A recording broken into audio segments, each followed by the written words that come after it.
नमस्कार दर्शकों, आज हम आपको ले जा रहे हैं एक ऐसी यात्रा पर जो आपको भारत के सबसे रहस्यमय और विवादास्पद आध्यात्मिक समुदायों में से एक के अंदर ले जाएगी। यह है अघोरी साधुओं की दुनिया, एक ऐसा समुदाय जो मृत्यु से डरने के बजाय उसे गले लगाता है और जिसके लिए शवों के साथ ध्यान करना एक गहन आध्यात्मिक अभ्यास है। अघोरी साधु हिंदू धर्म की एक अत्यंत विशिष्ट और विवादास्पद शाखा के अनुयायी हैं। उनकी प्रथाएं कई लोगों को चौंका देती हैं और उनके बारे में अनेक मिथक और अफवाहें प्रचलित हैं। लेकिन आज हम इन मिथकों के पीछे झांकेंगे और समझने की कोशिश करेंगे कि अघोरी साधु वास्तव में क्या हैं और उनके लिए शवों के साथ ध्यान करना इतना महत्वपूर्ण क्यों है। अघोरी परंपरा का इतिहास सदियों पुराना है। यह शैव मत की एक शाखा है जो भगवान शिव को सर्वोच्च देवता मानती है। अघोरी साधुओं का मानना है कि शिव ही परम सत्य हैं और उन्हें प्राप्त करने के लिए वे किसी भी सीमा तक जाने को तैयार रहते हैं। उनका नाम अघोर शब्द से आया है, जिसका अर्थ है जो घोर या भयानक नहीं है। यह नाम ही उनके दर्शन का सार है। उनके लिए कुछ भी अशुद्ध या भयानक नहीं है, सब कुछ दिव्य है। अघोरियों के लिए श्मशान भूमि एक पवित्र स्थान है, जहां अधिकांश लोग मृत्यु और मृतकों से दूर रहना चाहते हैं। वहीं अघोरी साधु इन्हें अपनी साधना का केंद्र बनाते हैं। उनका मानना है कि मृत्यु जीवन का एक अभिन्न अंग है और इससे डरने के बजाय इसे स्वीकार करना और इससे सीखना चाहिए। एक वरिष्ठ अघोरी साधु बाबा कालीनाथ समझाते हैं, हम मृत्यु से नहीं डरते। मृत्यु तो जीवन का एक पड़ाव है, एक नए जन्म की शुरुआत। जब हम शव के साथ ध्यान करते हैं तो हम वास्तव में जीवन और मृत्यु के चक्र को समझने की कोशिश कर रहे होते हैं।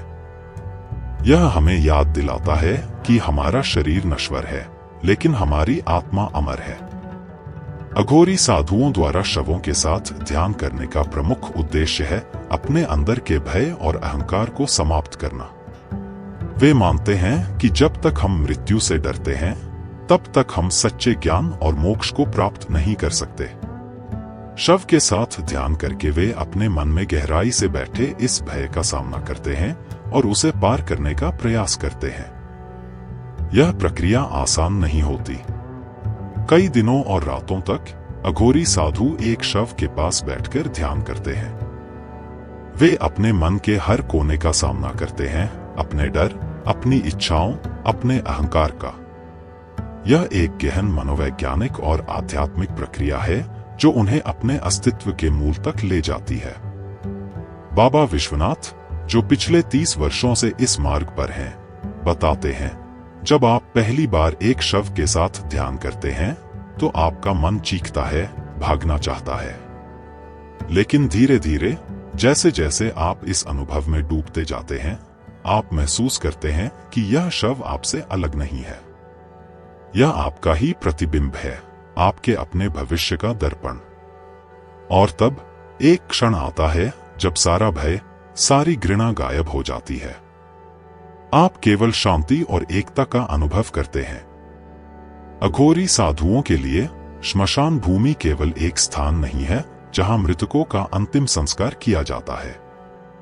यह उनके लिए एक विद्यालय है, एक प्रयोगशाला है जहां वे जीवन के सबसे गहरे रहस्यों को समझने का प्रयास करते हैं। यहां जहां जीवन और मृत्यु का मिलन होता है, वे अपने अस्तित्व के मूल प्रश्नों का उत्तर खोजते हैं। शवों के साथ ध्यान करने के अलावा अघोरी साधु कई अन्य प्रथाओं का भी पालन करते हैं जो समाज के मानदंडों से अलग हैं। वे अपने शरीर पर चिता की राख लगाते हैं, जो उन्हें याद दिलाती है कि एक दिन उनका शरीर भी इसी राख में बदल जाएगा। यह उन्हें अपने अहंकार से मुक्त होने में मदद करता है। कुछ अघोरी साधु मानव कपाल से बने पात्रों का उपयोग करते हैं। वे इनमें शराब या अन्य नशीले पदार्थ पीते हैं। यह प्रथा भी उनके दर्शन का एक हिस्सा है। उनका मानना है कि शुद्ध और अशुद्ध के बीच कोई अंतर नहीं है, सब कुछ ब्रह्मांड का एक हिस्सा है। अघोरी साधुओं के लिए मंत्रों का जाप भी एक महत्वपूर्ण साधना है। वे घंटों तक मंत्रों का जाप करते हैं, जिससे उन्हें गहन ध्यान की अवस्था में पहुंचने में मदद मिलती है।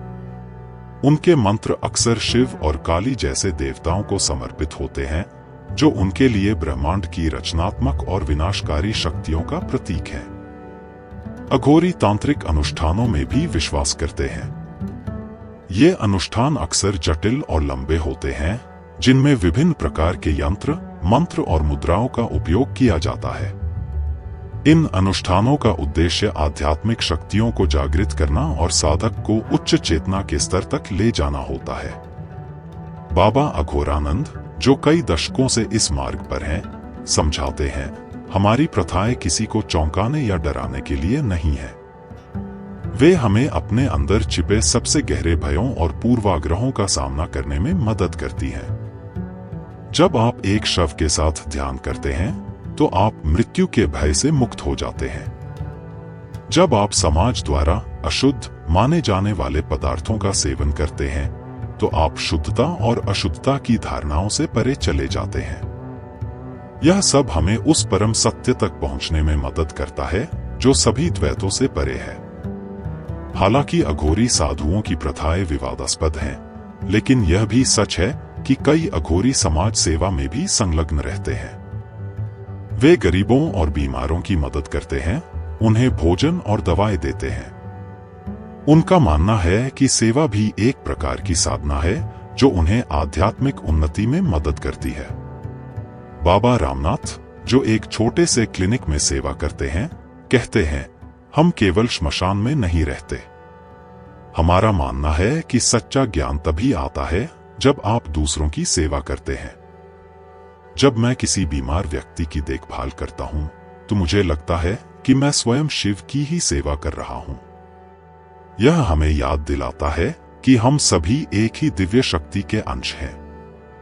अघोरी साधुओं की प्रथाएं अक्सर पर्यटकों और जिज्ञासुओं को आकर्षित करती हैं। हर साल हजारों लोग वाराणसी और अन्य स्थानों पर आते हैं, जहां अघोरी साधु रहते हैं। कुछ लोग उनके ज्ञान को समझना चाहते हैं, जबकि कुछ केवल एक अजीब अनुभव की तलाश में होते हैं। बाबा शिवानंद, जो अक्सर जिज्ञासु लोगों से बात करते हैं, समझाते हैं, हमारा मार्ग सबके लिए नहीं है। यह एक कठिन और चुनौतीपूर्ण मार्ग है, जो आपको अपने सभी भयों और पूर्वाग्रहों का सामना करने के लिए मजबूर करता है।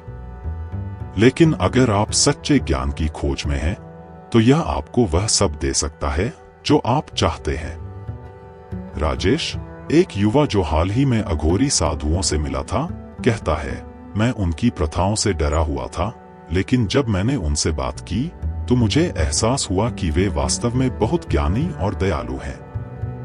उनका दृष्टिकोण जीवन के प्रति बहुत अलग है, और यह मुझे सोचने पर मजबूर करता है कि क्या हम अपने भयों और पूर्वाग्रहों के कारण जीवन के कुछ महत्वपूर्ण पहलुओं को नजरअंदाज कर रहे हैं। डॉक्टर अनिता शर्मा, जो हिंदू धर्म और तंत्र की विशेषज्ञ हैं, कहती हैं, अघोरी परंपरा हिंदू धर्म की एक अत्यंत जटिल और विवादास्पद शाखा है। उनकी प्रथाएं हमें चौंका सकती हैं, लेकिन वे एक गहन दार्शनिक और आध्यात्मिक परंपरा पर आधारित हैं। वे हमें याद दिलाते हैं कि धर्म और आध्यात्मिकता के कई रूप हो सकते हैं, और हमें अपने दृष्टिकोण को व्यापक बनाने की आवश्यकता है। अघोरी साधुओं द्वारा शवों के साथ ध्यान करने का उद्देश्य केवल मृत्यु के भय को दूर करना नहीं है। यह एक गहन आध्यात्मिक अभ्यास है, जो उन्हें जीवन और मृत्यु के चक्र को समझने, अपने अहंकार को त्यागने और परम सत्य की खोज करने में मदद करता है। यह एक ऐसा मार्ग है जो समाज के मानदंडों को चुनौती देता है और हमें अपने गहरे पूर्वाग्रहों पर पुनर्विचार करने के लिए मजबूर करता है। बाबा कालेश्वर, जो पिछले 50 वर्षों से इस मार्ग पर हैं, कहते हैं, जब आप एक शव के साथ ध्यान करते हैं, तो आप वास्तव में अपने स्वयं के अस्तित्व पर ध्यान कर रहे होते हैं। आप देखते हैं कि यह शरीर क्या है, मांस और हड्डियों का एक खोल जो एक दिन मिट्टी में मिल जाएगा। लेकिन आप यह भी महसूस करते हैं कि आप केवल यह शरीर नहीं हैं। आप कुछ और हैं, कुछ ऐसा जो इस शरीर से परे है, जो अमर है। यह अनुभव आपको बदल देता है। अघोरी साधुओं के लिए श्मशान भूमि एक ऐसा स्थान है जहां जीवन और मृत्यु का चक्र स्पष्ट रूप से दिखाई देता है। यहाँ वे देखते हैं कि कैसे हर चीज बदलती है, कैसे हर शरीर अंततः राख में बदल जाता है। यह उन्हें याद दिलाता है कि परिवर्तन ही जीवन का नियम है और इस सत्य को स्वीकार करना ही सच्चे ज्ञान की शुरुआत है। बाबा शिवानंद समझाते हैं, हमारा मुख्य उद्देश्य है अद्वैत की अनुभूति, वह अवस्था जहां द्वैत समाप्त हो जाता है। जीवन और मृत्यु, सुख और दुख, शुद्ध और अशुद्ध, ये सभी मन के भ्रम है। सच्चाई यह है कि सब कुछ एक है, सब कुछ ब्रह्मा है। जब आप इस सत्य को समझ लेते हैं तो आप सभी भयों और बंधनों से मुक्त हो जाते हैं। अघोरी साधुओं का जीवन अत्यंत सादा होता है। वे भौतिक संपत्ति से मुक्त रहते हैं और अपना अधिकांश समय ध्यान और साधना में बिताते हैं। उनका मानना है कि भौतिक वस्तुओं के प्रति आसक्ति ही दुख का कारण है और इससे मुक्त होकर ही सच्चे आनंद को प्राप्त किया जा सकता है। बाबा रामानंद, जो अपना अधिकांश समय वाराणसी के घाटों पर बिताते हैं, कहते हैं, हम सिर्फ वही रखते हैं जो हमें जीवित रहने के लिए चाहिए, बाकी सब हम प्रकृति को वापस दे देते हैं। यह हमें याद दिलाता है कि हम सब एक ही ब्रह्मांड का हिस्सा हैं और हमें एक दूसरे की देखभाल करनी चाहिए। अघोरी साधुओं के अनुष्ठान अक्सर रात में किए जाते हैं, खासकर अमावस्या की रात को। वे मानते हैं कि इस समय आध्यात्मिक शक्तियां सबसे प्रबल होती हैं। उनके अनुष्ठान जटिल और लंबे होते हैं, जिनमें मंत्रों का जाप, यंत्रों का उपयोग और कई बार तांत्रिक यौन प्रथाओं का भी समावेश होता है। बाबा अघोरानंद बताते हैं, हमारे अनुष्ठान केवल बाहरी दिखावा नहीं है, वे हमारे अंदर की शक्तियों को जागृत करने के लिए हैं। हर मंत्र, हर मुद्रा का एक गहरा अर्थ होता है। ये हमें उस अवस्था तक ले जाते हैं जहां हम अपने वास्तविक स्वरूप को पहचान सकते हैं। अघोरी साधुओं के पास कई प्रतीक और उपकरण होते हैं जो उनकी साधना में महत्वपूर्ण भूमिका निभाते हैं। मानव कपाल, त्रिशूल, रुद्राक्ष की माला, ये सभी उनके लिए गहरे आध्यात्मिक महत्व रखते हैं। ये प्रतीक उन्हें याद दिलाते हैं कि जीवन क्षणभंगुर है और सच्चा आनंद केवल आत्मज्ञान में ही है। योग भी अघोरी साधना का एक महत्वपूर्ण हिस्सा है। वे मानते हैं कि शरीर और मन के बीच एक गहरा संबंध है और शारीरिक अभ्यास के माध्यम से मन को नियंत्रित किया जा सकता है। उनके योग अभ्यास अक्सर परंपरागत हठ योग से अलग होते हैं और तांत्रिक प्रथाओं से प्रभावित होते हैं। बाबा योगानंद, जो एक कुशल योगी हैं, समझाते हैं, हमारे लिए योग केवल शारीरिक व्यायाम नहीं है। यह एक साधना है जो हमें अपने शरीर और मन के माध्यम से ब्रह्मांडीय शक्तियों से जोड़ती है। जब हम एक आसन में बैठते हैं तो हम वास्तव में अपने अंदर की ऊर्जा को जागृत कर रहे होते हैं। हालांकि अघोरी साधु अक्सर समाज से दूर रहते हैं, लेकिन वे पूरी तरह से अलग थलग नहीं होते। कई लोग उनके पास आशीर्वाद और सलाह के लिए आते हैं।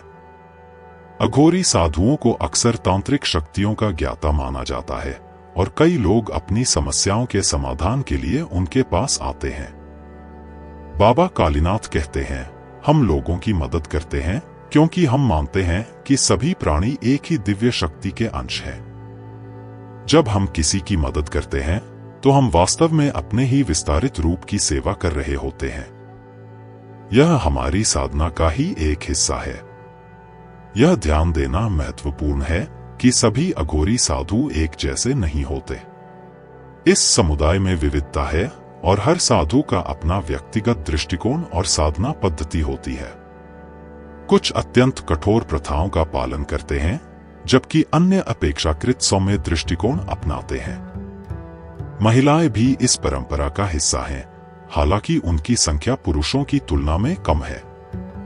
मां कालीदास, जो पिछले 25 वर्षों से इस मार्ग पर हैं, कहती हैं, अघोर मार्ग किसी एक लिंग या जाति तक सीमित नहीं है। यह सभी के लिए खुला है जो सच्चे ज्ञान की खोज में है। हाँ, यह एक कठिन मार्ग है, लेकिन यह आपको वह स्वतंत्रता देता है जो आप कहीं और नहीं पा सकते। अघोरी साधुओं की प्रथाएं अक्सर मुख्यधारा के हिंदू धर्म से टकराव में आती हैं। कई पारंपरिक हिंदू पंडित उनकी प्रथाओं को अनैतिक या अधार्मिक मानते हैं, लेकिन अघोरी साधु इन आलोचनाओं को अज्ञान का परिणाम मानते हैं। बाबा विश्वनाथ कहते हैं, हम और मुख्यधारा के हिंदू एक ही लक्ष्य की ओर बढ़ रहे हैं, ब्रह्मा की प्राप्ति। बस हमारे रास्ते अलग हैं। हम मानते हैं कि सच्चा ज्ञान तभी आता है जब आप सभी सीमाओं और बंधनों को तोड़ देते हैं। हमारी प्रथाएं हमें ऐसा करने में मदद करती हैं। पिछले कुछ दशकों में अघोरी प्रथाओं ने शोधकर्ताओं और विद्वानों का ध्यान आकर्षित किया है। कई अध्ययन किए गए हैं जो इन प्रथाओं के मनोवैज्ञानिक और सामाजिक प्रभावों को समझने का प्रयास करते हैं। डॉक्टर राजेश मिश्रा, जो पिछले 15 वर्षों से अघोरी समुदाय का अध्ययन कर रहे हैं, कहते हैं, अघोरी प्रथाएं हमें मृत्यु, समाज और मानव मनोविज्ञान के बारे में बहुत कुछ सिखा सकती हैं। वे हमें दिखाती हैं कि कैसे मनुष्य अपने सबसे गहरे भयों का सामना कर सकता है और उन्हें पार कर सकता है। हर 12 वर्ष में होने वाले कुंभ मेले में अघोरी साधु भी भाग लेते हैं। यह एक ऐसा अवसर होता है जब वे बड़ी संख्या में एक साथ इकट्ठा होते हैं और अपने ज्ञान और अनुभवों को साझा करते हैं। बाबा कालेश्वर बताते हैं, कुंभ मेला हमारे लिए एक महत्वपूर्ण समय होता है। यह हमें अपने समुदाय से जुड़ने, अपने अनुभव साझा करने और नए शिष्यों को आकर्षित करने का अवसर देता है। यह हमें याद दिलाता है कि हम अकेले नहीं हैं, हम एक बड़े आध्यात्मिक परिवार का हिस्सा हैं। हाल के वर्षों में कुछ युवाओं ने अघोरी प्रथाओं में रुचि दिखाई है। वे इस परंपरा में एक ऐसा मार्ग देखते हैं जो उन्हें आधुनिक जीवन की जटिलताओं से मुक्ति दिला सकता है। अमित, एक 28 वर्षीय सॉफ्टवेयर इंजीनियर जो हाल ही में अघोरी मार्ग पर चलना शुरू किया है, कहता है, मुझे लगता था कि जीवन का अर्थ केवल पैसा कमाना और सफल होना है। लेकिन अघोरी दर्शन ने मुझे दिखाया कि जीवन इससे कहीं अधिक गहरा है। यह मुझे सिखा रहा है कि कैसे बिना किसी भय या लालच के जीना है। हालांकि अधिकांश लोग अघोरी बनने के लिए तैयार नहीं हैं, लेकिन कई लोग उनकी ध्यान तकनीकों और दर्शन से सीखने की कोशिश कर रहे हैं। कई अघोरी साधु अब ध्यान शिविर आयोजित करते हैं जहां वे लोगों को अपनी तकनीकें सिखाते हैं। बाबा शिवानंद, जो नियमित रूप से ध्यान शिविर आयोजित करते हैं, कहते हैं, हम नहीं चाहते कि हर कोई अघोरी बने, लेकिन हम चाहते हैं कि लोग अपने भीतर झांकें, अपने भयों का सामना करें और जीवन को उसकी पूर्णता में जिएं। हमारी ध्यान तकनीकें उन्हें ऐसा करने में मदद कर सकती हैं। पिछले कुछ वर्षों में अघोरी साधुओं ने मीडिया का भी ध्यान आकर्षित किया है। कई डॉक्यूमेंट्री फिल्मों और टीवी शो ने उनके जीवन और प्रथाओं को दिखाया है। हालांकि कई अघोरी साधु इस तरह के प्रचार से असहज महसूस करते हैं। बाबा कालीनाथ कहते हैं, मीडिया अक्सर हमारी प्रथाओं के सनसनीखेज पहलुओं पर ध्यान केंद्रित करता है। वे शवों और कपालों के बारे में बात करना पसंद करते हैं, लेकिन वे शायद ही कभी हमारे दर्शन की गहराई को समझने की कोशिश करते हैं। यह दुखद है क्योंकि इससे लोगों में गलतफहमियां पैदा होती हैं। वास्तव में अघोरी प्रथाओं के बारे में कई मिथक और गलतफहमियां प्रचलित हैं। कुछ लोग उन्हें काले जादू या अमानवीय प्रथाओं से जोड़ते हैं, लेकिन सच्चाई इससे बहुत अलग है। बाबा विश्वनाथ स्पष्ट करते हैं, हम न तो किसी को नुकसान पहुंचाते हैं, न ही किसी प्रकार के काले जादू का अभ्यास करते हैं। हमारा एकमात्र लक्ष्य है स्वयं को जानना और ब्रह्मा से एकाकार होना। हमारी प्रथाएं इसी लक्ष्य की ओर निर्देशित हैं। अघोरी साधुओं का प्रकृति के साथ एक गहरा संबंध होता है। वे मानते हैं कि प्रकृति ही सबसे बड़ी शिक्षक है और उसके साथ तालमेल में रहना ही सच्चे ज्ञान का मार्ग है। बाबा रामानंद कहते हैं, प्रकृति हमें जीवन और मृत्यु का चक्र सिखाती है।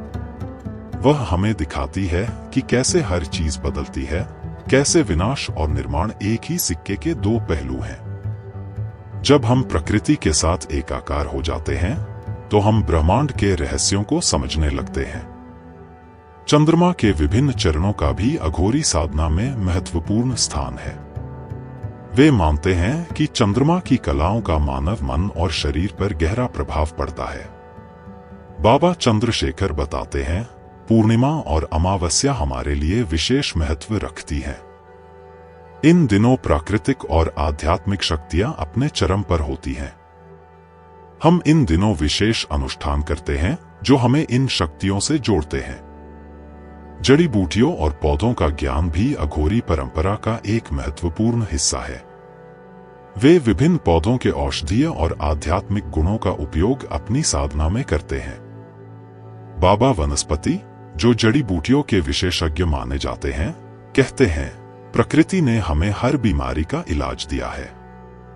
हमारा काम है उसे खोजना और समझना। हम पौधों का उपयोग न केवल शारीरिक स्वास्थ्य के लिए बल्कि आध्यात्मिक उन्नति के लिए भी करते हैं। यह सोचना गलत होगा कि अघोरी साधु आधुनिक दुनिया से पूरी तरह कटे हुए हैं। कई अघोरी अब स्मार्टफोन और इंटरनेट का उपयोग करते हैं, हालांकि वे इनका उपयोग सीमित रूप से ही करते हैं। बाबा डिजिटल, जो सोशल मीडिया पर काफी सक्रिय हैं, कहते हैं, तकनीक एक उपकरण है और हर उपकरण की तरह यह अच्छे या बुरे उद्देश्य के लिए इस्तेमाल किया जा सकता है। हम इसका उपयोग अपने ज्ञान को दूसरों तक पहुंचाने के लिए करते हैं, लेकिन हम यह भी जानते हैं कि असली ज्ञान केवल अनुभव से आता है, न कि किसी स्क्रीन से। अघोरी परंपरा के पास अपना एक समृद्ध साहित्य है। ये ग्रंथ अक्सर संस्कृत या अन्य प्राचीन भाषाओं में लिखे गए हैं और इनमें गहन दार्शनिक विचार और तांत्रिक प्रथाओं का विवरण होता है। बाबा शास्त्री, जो इन प्राचीन ग्रंथों के विशेषज्ञ हैं, बताते हैं, हमारे ग्रंथ हजारों वर्षों के ज्ञान और अनुभव का संग्रह है। वे हमें सिखाते हैं कि कैसे अपने मन और शरीर पर नियंत्रण पाया जाए, कैसे प्राकृतिक शक्तियों का उपयोग किया जाए और कैसे परम सत्य तक पहुंचा जाए। ध्यान अघोरी साधना का मूल है। वे कई जटिल ध्यान तकनीकों का अभ्यास करते हैं जो उन्हें अपने मन और शरीर पर असाधारण नियंत्रण प्रदान करती हैं। बाबा ध्यानानंद समझाते हैं, हमारे ध्यान का उद्देश्य मन को शांत करना नहीं है। हम मन को इतना सूक्ष्म बनाना चाहते हैं कि वह वास्तविकता के सूक्ष्मतम स्तरों को भी समझ सके। यह एक ऐसी अवस्था है जहां दृष्टा, दृश्य और दर्शन एक हो जाते हैं। समाधि या गहन ध्यान की अवस्था अघोरी साधना का चरम लक्ष्य है। इस अवस्था में साधक का अहंकार पूरी तरह से विलीन हो जाता है और वह ब्रह्मांडीय चेतना के साथ एकाकार हो जाता है। बाबा आत्मानंद, जिन्होंने कथित तौर पर कई बार समाधि की अवस्था प्राप्त की है, कहते हैं, समाधि का अनुभव शब्दों में वर्णन करना असंभव है। यह एक ऐसी अवस्था है जहां सभी द्वंद्व समाप्त हो जाते हैं। आप और ब्रह्मांड एक हो जाते हैं। यह परम आनंद और शांति की अवस्था है। अघोरी परंपरा का ज्ञान गुरु शिष्य परंपरा के माध्यम से आगे बढ़ता है। एक अघोरी गुरु अपने शिष्य को केवल ज्ञान ही नहीं देता, बल्कि उसे एक नया जन्म देता है। बाबा गुरुनाथ, जो कई शिष्यों के गुरु हैं, बताते हैं, एक शिष्य को स्वीकार करना एक बड़ी जिम्मेदारी है। हम उसे एक नया जीवन देते हैं, एक नया दृष्टिकोण। हम उसे सिखाते हैं कि कैसे अपने भयों का सामना करना है, कैसे अपने अहंकार को त्यागना है और कैसे सच्चे ज्ञान की खोज करनी है। अंत में अघोरी साधुओं द्वारा शवों के साथ ध्यान करने का उद्देश्य केवल मृत्यु के भय को दूर करना नहीं है। यह एक गहन आध्यात्मिक यात्रा है जो उन्हें जीवन और मृत्यु के चक्र को समझने, अपने अहंकार को त्यागने और परम सत्य की खोज करने में मदद करती है। बाबा कालेश्वर, जो इस मार्ग पर पिछले 60 वर्षों से हैं, अंतिम शब्द कहते हैं, हमारा मार्ग किसी के लिए नहीं है। यह एक कठिन और चुनौतीपूर्ण यात्रा है, लेकिन अगर आप सच्चे ज्ञान की खोज में हैं, अगर आप जीवन और मृत्यु के रहस्यों को समझना चाहते हैं, तो यह मार्ग आपको वह सब दे सकता है जो आप चाहते हैं। याद रखें, असली मृत्यु अज्ञान है, असली जीवन ज्ञान है। यह था हमारा विशेष प्रस्तुतिकरण अघोरी साधुओं और उनकी अनूठी प्रथाओं पर।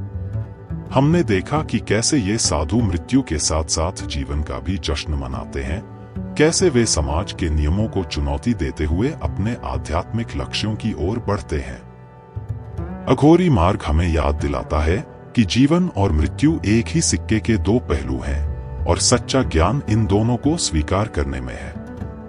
यह हमें चुनौती देता है कि हम अपने भयों का सामना करें, अपने पूर्वाग्रहों से ऊपर उठें और जीवन को उसकी संपूर्णता में जिए। आशा है कि यह डॉक्यूमेंट्री आपको एक नए दृष्टिकोण से सोचने के लिए प्रेरित करेगी। क्या हम वास्तव में जानते हैं कि जीवन क्या है? क्या हम मृत्यु को समझते हैं? और क्या हमारे पास वह साहस है जो इन प्रश्नों का सामना करने के लिए आवश्यक है? अगर आपको यह डॉक्यूमेंट्री पसंद आई तो कृपया इसे लाइक करें, शेयर करें और अपने विचार कमेंट्स में साझा करें। और हाँ, the past minute YouTube channel को सब्सक्राइब करना न भूलें ताकि आप ऐसी और रोचक डॉक्यूमेंट्रीज मिस न करें। मैं हूं आपका होस्ट और यह था अघोरी, मृत्यु के साथ जीवन का नृत्य। धन्यवाद और शुभ रात्रि।